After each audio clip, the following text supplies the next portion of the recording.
पापा पापा पुकारिना पापा ना बोलेलन हो। पापा से बोल जोरी सिंदूर बर डालेलन हो। पापा से बोल जोरी सिंदूर बर डालेलन हो।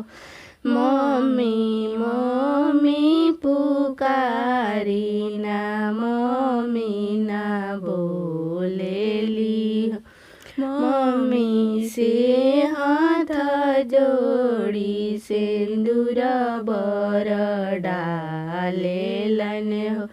मम्मी से हाथ जोड़ी सिंदूर बर डालेलन हो।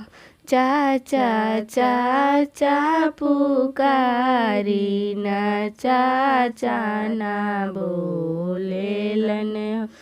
चाचा से बोल जोरी सिंदूर बर डालेलन हो।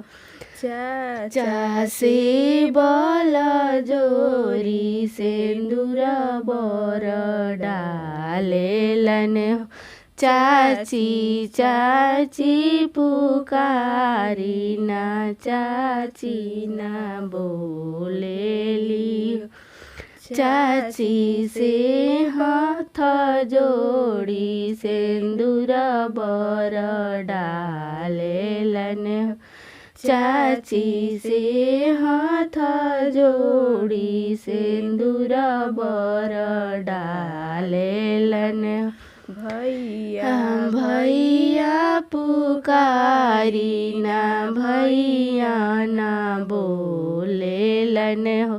भैया से बोल जोरी सिंदूर बर डालेलन हो। भैया से बोल जोरी सिंदूर बर डालेलन।